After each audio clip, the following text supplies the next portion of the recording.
Paranormal scientist உங்கள எத்தனை பேர், அதாவது நம்மள எத்தனை பேருக்கு இந்த பேரானார்மல் சயின்டிஸ்ட்னு ஒரு துறை இருக்கு? அதாவது இந்த பேய்களை பத்தியே படிக்கிற ஒரு பிரிவுன்னு சொல்லலாங்க. புரிகிற மாதிரி சொல்லணும்னா அது அறிவியல் சம்பந்தப்பட்டது. அது போக இந்த அமானுஷ்யங்களும் சம்பந்தப்பட்டிருக்கும். இந்த நெகட்டிவ் எனர்ஜிஸ் பேய்களை ஐடென்டிஃபை பண்ற மாதிரியான மிஷின்ஸ்லாம் வச்சுட்டு நிறைய மூவிலலாம் பார்த்துருப்பீங்க. இந்த நானே வருவேங்கிற தனுஷ் அண்ணனோட மூவியில் பார்த்துருப்பீங்க. இந்த பேரனார்மல் சயின்டிஸ்ட் இருக்காங்க இல்லையா, அவங்களோட வேலையே என்னன்னு பார்த்தீங்கன்னா, அவங்களுக்கு கீழே வந்து அசிஸ்டன்ஸ்லாம் இருப்பாங்க, அவங்களுக்குன்னு ஒரு டீம் இருப்பாங்க. இவங்க என்ன பண்ணுவாங்கன்னா, ஒரு பாலடைஞ்ச பங்களா, ஒரு பூத் பங்களாவாக இருக்கட்டும், இல்லை ஒரு அமானுஷ்யம் நிறைந்த ஒரு இடமா இருக்கட்டும், அங்கெல்லாம் போயிட்டு இவங்களோட அறிவியல் ஆராய்ச்சியே பண்ணுவாங்க. ஐ மீன் அவங்களோட வேலையை பார்ப்பாங்க. அங்கே எதனா நெகட்டிவ் எனர்ஜி இருக்குதா, நெகட்டிவ் சோர்சஸ் இருக்குதா, எதனால அந்த இடம் வந்து ஒரு பேய் பங்களான்னு சொல்றாங்க, உண்மையாவே அந்த இடத்துல பேய் இருக்குதா, என்னென்ன மாதிரியான நெகட்டிவ் எனர்ஜிஸ் இருக்கு, இதுக்கெல்லாம் தனியா புக்ஸே இருக்குதுங்க. இதே மாதிரி தான் இன்னைக்கு நம்ம ஸ்டோரியில பார்க்க போறது ஒரு பேரனார்மல் சயின்டிஸ்ட் அவரோட டீமோட ஒரு கிராமத்துக்கு போறாருங்க. அந்த கிராமத்துக்கு வெளியே ஒரு பாலடைஞ்ச மாளிகை இருக்கு. அந்த மாளிகையில பேய்கள் இருக்கு, அமானுஷ்யங்கள் இருக்கு. அது சாபக்கேடு நிறைந்த ஒரு இடம், அங்க போகவே கூடாதுன்னு சொல்லிட்டு அந்த ஊருக்குன்னு ஒரு கட்டுப்பாடுலாம் வச்சிருக்கிறாங்க. ஆனால் இவங்க எல்லாருமே அந்த மாளிகைக்கு போறதுக்காக தான் அந்த கிராமத்துக்கு போறாங்க. அதுல இருந்து அவங்க வெளியே வந்தாங்களா இல்லையா அப்படிங்கிற ஒரு சுவாரஸ்யமான ஸ்டோரியை தான் இன்னைக்கு நம்ம ஷோல பார்க்க போறோம். Welcome to our show Devil's kitchen.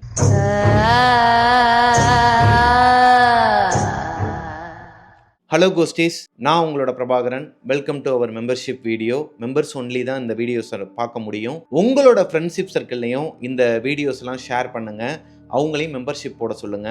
இதில் நீங்கள் எதிர்பார்க்குற சுவாரஸ்யமான ஸ்டோரிஸும் ரத்தம் தெறிக்க ஒரு ரொம்பவே பயங்கரமான ஸ்டோரிஸ் தான் சொல்லப்படும். வாங்க ஸ்டோரிக்குள்ளே போகலாம். தமிழ்நாட்டில் குந்தலப்பட்டி அப்படிங்கிற ஒரு கிராமம் இருக்குதுங்க. அந்த கிராமத்துக்கு சில கட்டுப்பாடுகள்லாம் இருக்கு. பொதுவாகவே இந்த கிராமத்துலலாம் பார்த்தீங்கன்னா ஊர் தலைவர்னு ஒருத்தர் இருப்பார், பஞ்சாயத்து. அவர் சொல்கிற விஷயங்கள் இது எல்லாமே வந்து அந்த கிராமத்தில் ஃபாலோ பண்ணுவாங்க. இந்த இடத்துக்கு போகக்கூடாதுன்னா போகக்கூடாது, இந்த இடத்துக்கு போகணும்னா போகணும், இந்த மாதிரி தான் பண்ணணும். இந்த ஊரில் வந்து சில கட்டுப்பாடுகள்லாம் இருக்கும். அதை மீறினாங்கன்னா தண்டனைகள் வந்து கடுமையாக இருக்குங்க. ஊரை விட்டு தள்ளி வச்சுனா அந்த மாதிரிலாம் இருக்கும் இல்லையா. அதே மாதிரி தான் இந்த குந்தலப்பட்டிங்கிற கிராமத்துக்கு வெளியே ஒரு பெரிய காடு இருக்கு. அடர்ந்த காடு மாதிரி இருக்குமா, ஆனால் காடு கிடையாது, காட்டுப்பகுதி மாதிரி மரங்கள் நிறைந்த ஒரு இடம்னு வச்சுக்கோங்களேன். அந்த மரங்கள் நிறைந்த இடங்களை தாண்டி ஒரு பெரிய பங்களா இருக்குதுங்க. இந்த பங்களா பழமையான மாளிகை. இந்த மாளிகைக்கு நிறைய பேர் ஊர் கட்டுப்பாடை மீறி அங்கே என்னதான் இருக்குன்னு சொல்லிட்டு பார்க்கலான்னு போனவங்க எல்லாருமே இறந்து போயிட்டாங்க. அவங்களோட உடம்பு கூட மிஞ்சலை. அப்பப்போ அந்த சைடு எலும்பு கூடுங்க, அப்புறம் நிறைய அந்த சதை, ஒருத்தரை பாதி சாப்பிட்டுட்டு மீதி வச்சுருந்தா எப்படிங்க இருக்கும், அந்த மாதிரி ரத்த கொடூரமாக இருக்குமாங்க. அந்த சைடு யாருமே போக மாட்டாங்கன்னு வச்சுக்கோங்களேன்.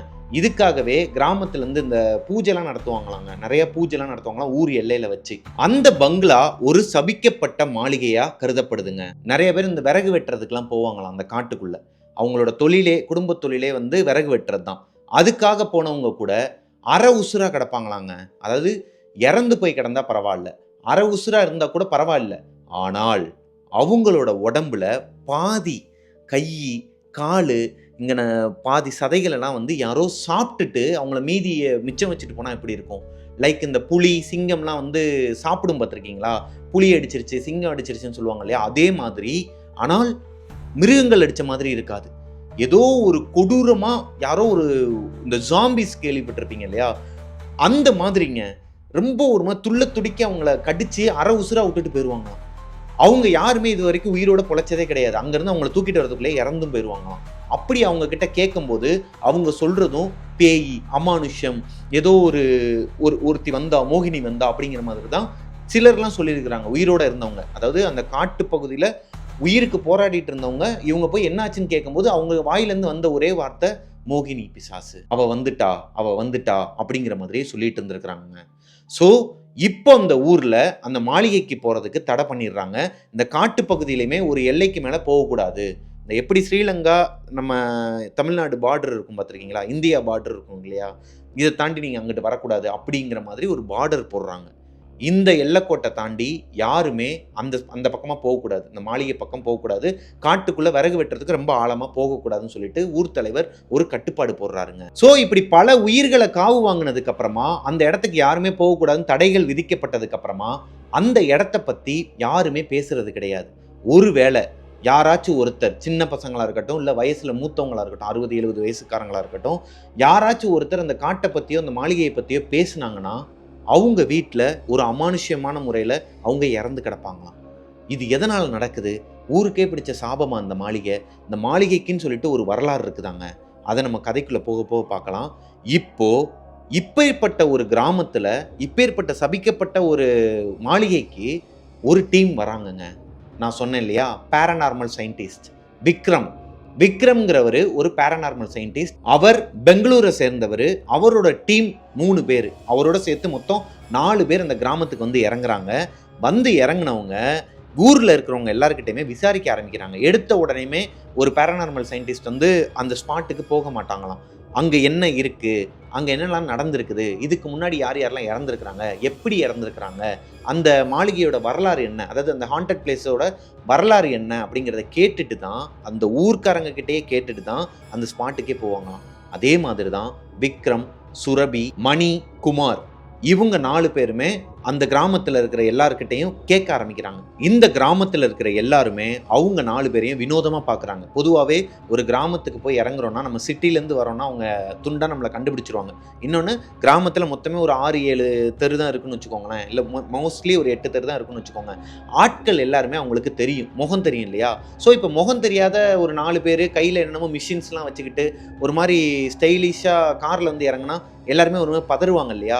அதுவும் அவங்க கேட்குற வார்த்தை அந்த மாளிகையை பற்றி யாருமே பேசக்கூடாதுங்கிறது தான் ஊரோட கட்டுப்பாடுங்கிறத தாண்டிலும் பயம். இப்போ அந்த ஊர்ல விக்ரமும் சுரபியும் அவங்க குமார், மணி எல்லாருமே விசாரிக்கிறத பார்த்துட்டு ஊர் பஞ்சாயத்து தலைவருக்கு விஷயம் போகுதுங்க. அவரு இவங்க 4 பேரையும் கூப்பிட்டு வச்சு அவங்க வீட்டில் வச்சு ஒரு பஞ்சாயத்து நடக்குது.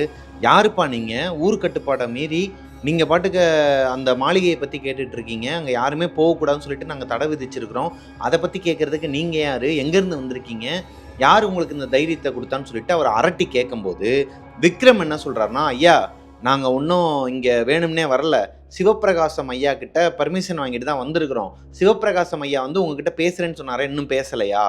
ஆமாம் தம்பி, நான் சிவப்பிரகாசம் வந்து என்னோட நண்பர் தான். சிவப்பிரகாசம்ங்கிறவர் யாருன்னா, இந்த ஊருக்காக, இப்ப இருக்கிற இந்த கிராமத்துக்காக அவ்வளவு நல்ல விஷயங்கள் பண்ணியிருக்கிறாராங்க. ஒரு அரசு அதிகாரி. அவர் இப்போ சென்னையில டிரான்ஸ்ஃபர் ஆகி இருக்கிறாரு. அவர் யாருன்னா விக்ரம் அப்பாவோட ஃப்ரெண்டு. ஸோ விக்ரம் வந்து எனக்கு இந்த மாதிரி ஒரு கிராமம் கேள்விப்பட்டிருக்கிறேன், நிறைய பேர் வந்து அதை பற்றி பேசுகிறாங்க. விக்ரம் வந்து அவங்க அப்பா கிட்ட வந்து கேட்குறாரு, இந்த மாதிரி ஒரு கிராமம் இருக்குன்னு சொல்லி கேள்விப்பட்டேன், அங்கே வந்து கிராம நிர்வாக அதிகாரியாக உங்கள் ஃப்ரெண்டு வந்து இருந்திருக்கிறாரு, அப்போது அவர் மூலயமா எனக்கு இப்போ அங்கே இருக்கிற பஞ்சாயத்து தலைவர்கிட்ட கான்டாக்ட் கொடுத்தீங்க அப்படின்னா நான் அங்கே போயிட்டு என்னோட ஆராய்ச்சிக்கு உதவும்பா, நீங்கள் கொஞ்சம் ஹெல்ப் பண்ணுங்க அப்படிங்கிற மாதிரி கேட்டு தான் இங்கே வந்திருக்கிறாரு. இதுதான் இவங்களோட ஃப்ளாஷ்பேக். இப்போது சிவப்பிரகாசம் சொன்னால் பரவாயில்லப்பா, அதை வந்து நீங்கள் டேரெக்டாக என்கிட்டலாம் வந்து கேட்டிருக்கணும், எதனால் ஊருக்குள்ளே வந்ததும் வராததுமா எல்லாருக்கிட்டையும் வந்து பயமுறுத்துகிற விதமாக அந்த ஒரு மாளிகையை பற்றி நீங்கள் விசாரிச்சுட்டு இருக்கீங்கன்னு சொல்லி கேட்க இப்போ தான் அவர் சொல்கிறாரு, நாங்கள் டேரெக்டாக உங்ககிட்ட தான் வரலான்ட்டு இருந்தோம், சும்மா கேட்டு பார்க்கலாமேன்னு சொல்லிட்டு தான் ஒரு 4 பேர்கிட்ட கேட்டோம், ஆனால் அவங்க டேரெக்டாக உங்ககிட்டயே வந்து இந்த மாதிரி கோர்த்து விடுவாங்கன்னு நாங்கள் எதிர்பார்க்கலங்கய்யா, சரி மன்னிச்சிருங்க, நாங்கள் இப்போ அந்த மாளிகைக்கு போகணும், உங்கள் ஆட்களில் யாராச்சும் ஒரு 3 பேரை அனுப்புங்க, நாங்கள் போயிட்டு ரிசர்ச் பண்ணிவிட்டு எங்களோட ஆராய்ச்சிக்காக தான் நாங்கள் இங்கே வந்திருக்கிறோம், இவ்வளோ தூரம் ஸ்பெண்ட் பண்ணி வந்திருக்கிறோம், டைம் ஸ்பெண்ட் பண்ணி, ஸோ நீங்கள் அதுக்கு மதிப்பு கொடுப்பீங்கன்னு நம்புகிறோன்னு சொல்லி சொல்லும்போது அந்த ஊர் தலைவருக்கு செம்ம கோபம் வந்திருக்குதுங்க. தம்பி, இப்போவும் நான் சொல்கிறேன், அதை பற்றி தான் உங்ககிட்ட எல்லாருமே சொல்லியிருப்பாங்கன்னு நினைக்கிறேன், நானும் அதை தான் சொல்கிறேன், நீங்கள் கேள்விப்பட்டது எல்லாமே உண்மைதான், அது ஒரு சபிக்கப்பட்ட மாளிகை, அந்த பக்கம் யாருமே போகக்கூடாது, இது நாள் வரைக்கும் போனதில் யாருமே உயிரோட வந்ததில்லை, என்னோட அப்பாவுமே அங்கே தான் மர்மமான முறையில் இறந்தார், அதனால தான் சொல்கிறேன், சிவப்பிரகாசத்துக்கிட்ட நான் பேசிக்கிறேன், நீங்கள் முதல்ல ஊருக்கு கிளம்புங்க, நீங்கள் பெங்களூர் கிளம்புங்க, ஊருக்கு கிளம்புங்க, அவங்கவுங்க ஊருக்கு கிளம்புங்கன்னு சொல்லிட்டு கோவப்படுறாரு. இப்போது விக்ரம் என்ன சொல்கிறாருன்னா, ஆல்மோஸ்ட் இப்போ ஈவினிங் ஒரு 4:30 கிட்ட ஆகிடுது, இந்த டைமில் நான் கிளம்புனேன்னா அன்டைமில் என்னால் டிரைவிங் பண்ண முடியாது, இவ்வளோ தூரம் வந்திருக்குங்க ஐயா, உங்கள் ஊருக்கு வந்திருக்கிறோம், அப்படி அவசரமாக விரட்டுறீங்களே, இத்தனைக்கு உங்களோட நண்பரோட ரெஃபரன்ஸில் தான் நாங்கள் வந்திருக்கோம், இன்றைக்கி ஒரு நாள் நைட்டு நாங்கள் இங்கேயே தங்கிக்கிறோம், காலையில் வந்து ஒரு 10 மணி அந்த மாதிரி கிளம்பி போயிடுறோம், சரி ஓகேப்பா, இன்னைக்கு தங்குறதுனா எனக்கு எந்த ஆட்சேபனையும் இல்லை, நீங்கள் பாட்டுக்கு மொட்டை மாட்டில் தங்கிக்கங்க. ஊரில் காளியம்மன் திருவிழா, ரொம்ப துடியான சாமியாங்க இந்த அம்மன், வந்து ரொம்ப துடியான அம்மனா, அது மட்டும் இல்லாமல் அந்த அம்மனை வழிபடுற முறை அந்த ஊரில் ரொம்பவே பயங்கரமாக கொடூரமாக இருக்குமாங்க.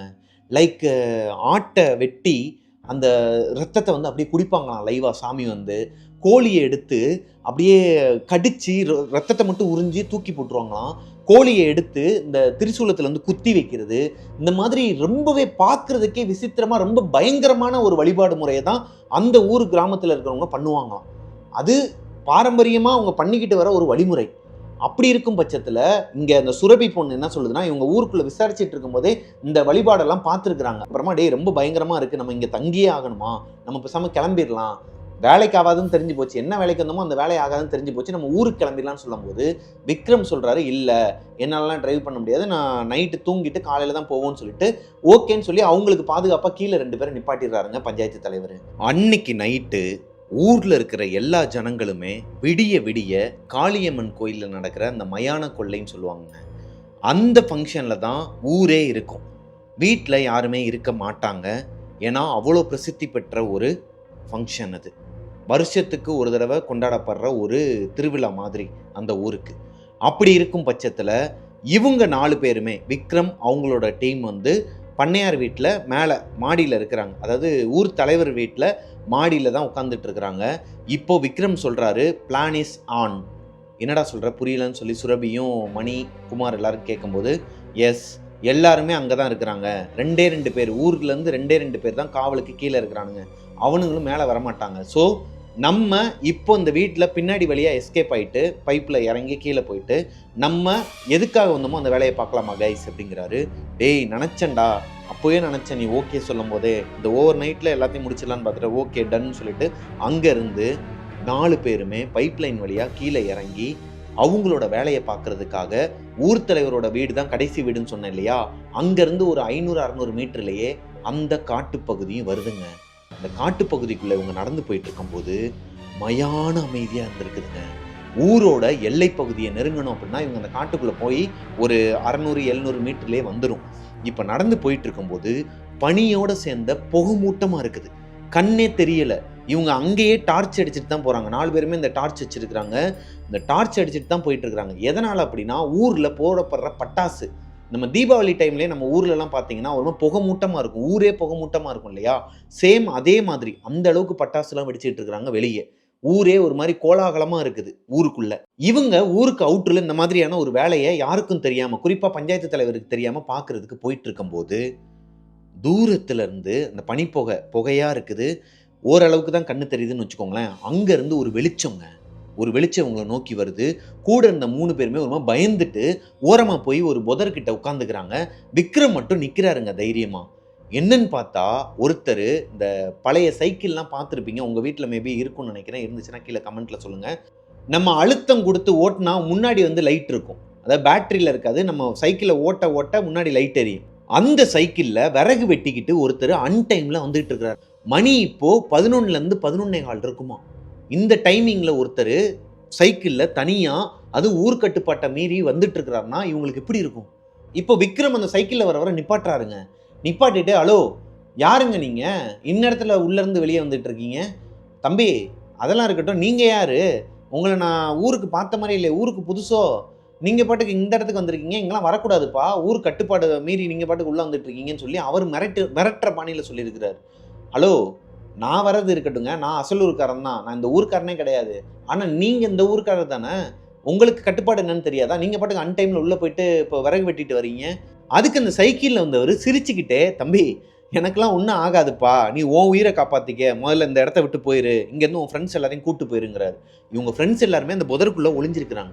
அது எப்படி அந்த சைக்கிளில் வந்தவருக்கு தெரியும்? விக்ரமுக்கு ஒரு மாதிரி தோணலை, அந்த இடத்துல வந்து எதுவும் பயமோ எதுவும் வரல. இப்போ அவங்க ஃப்ரெண்டை பார்க்குறாரு, ஃப்ரெண்ட்ஸ் எல்லாரும் ஒளிஞ்சிக்கிட்டு இங்கே வாடாங்கிறாங்க. டேய் நீங்கள் வாங்கடா, இங்கே பார்த்துக்கலாம்டா, இங்கே வாங்கடா, டேய் நீங்களும் ஏன்டா ஒளிஞ்சிட்டு இருக்கீங்க, வாங்கடா, இந்தாலே ஊர் கட்டுப்பாடை மீறி தான்டா நிற்கிறான், பார்த்துக்கலாம், இந்தாலையும் சேர்த்தே உள்ளே கூட்டு போகலான்டான்னு சொல்லிட்டு அவங்கள திட்டிட்டு இந்த பக்கம் திரும்பி பார்த்தா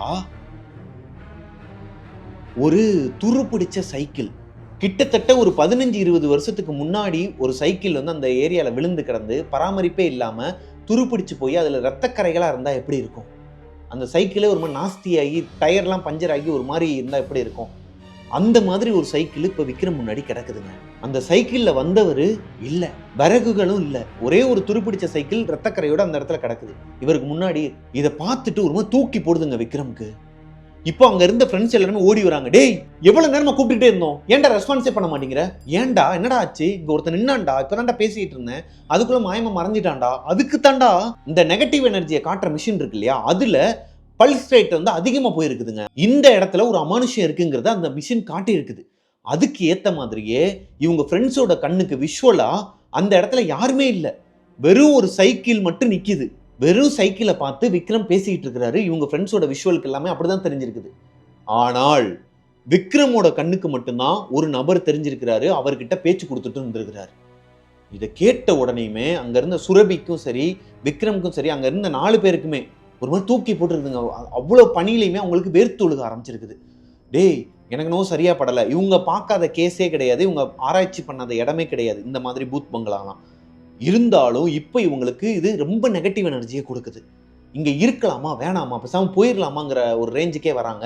அப்போ கரெக்டா அந்த டைம் பார்த்து ஆப்போசிட்ல, அதாவது இவங்க அந்த மாளிகைக்கு போற திசையில இருந்து ஒரு அழுகிற குரல் கேட்குது. யாரோ ஒரு பொண்ணு ஏங்கி ஏங்கி அழுதுகிட்டு இருக்காங்க நடுக்காட்டுக்குள்ள. இப்போ விக்ரம் என்ன சொல்றாருன்னா, டேய் இவ்வளவு தூரம் வந்துட்டோம், நமக்கு இது ஒன்றும் புதுசு கிடையாது சரியா, இவ்வளவு தூரம் வந்துட்டோம், நம்ம உள்ள போயிட்டு என்னங்கிற ஆழத்தை பார்த்துட்டு வந்துருவோம். டேய் விளையாடாதரா, குமார் சொல்றாரு, விளையாடாதரா மச்சி, இது உயிர் சம்பந்தப்பட்ட விஷயம், நம்ம எவ்வளவு இடங்களுக்கு போயிருக்கோம், இந்த அளவுக்கு நான் ஒரு நெகட்டிவ் ஃபீலை என்னோட வாழ்க்கையிலே நான் வந்து அனுபவப்பட்டது கிடையாது, இது ரொம்ப பயமா இருக்கு, எனக்கு தெரிஞ்சு இந்த ஊர் தலைவரும் ஊர்க்காரங்க சொல்ற மாதிரி இந்த இடத்துல வந்து ஏதோ ஒரு மோகினி பிசாசோ ஏதோ ஒன்று இருக்குடா, சம்திங் சாபக்கேடு இருக்கு, நம்ம இதுக்குள்ள போறதுக்கு முன்னாடியே நமக்கு காட்டுது கண்ணில், நம்ம போக வேணாம்னு சொல்லி எச்சரிக்கிறார். இருந்தாலும் அதுக்கு விக்ரம் என்ன சொல்றாருன்னா, டேய் ஒருவேளை இந்த ஊர் தலைவர்கள்லாம் சேர்ந்து எதனா ஒரு தப்பு பண்றதுக்கோ இல்லை எதனா விஷயங்களை பதுக்கி வைக்கிறதுக்கோ அந்த இடத்த யூஸ் பண்ணா கிளப்பி விடலாம் இல்லையா, அதனால தான் சொல்றேன், வந்த வேலையை பார்த்துட்டு போகலாம் வாங்கன்னு சொல்லிட்டு கூப்பிடுறாரு. இவங்க எல்லாருமே பின்னாடியே போறாங்க. அந்த சத்தம், அந்த அழுகிற சத்தத்தை நோக்கி நடந்து போயிட்டு இருக்கிறாங்க. அந்த திசை தான் அந்த மாளிகைக்கு போக வேண்டிய ஒரு திசையும். இப்போ ஒரு கட்டத்துக்கு மேல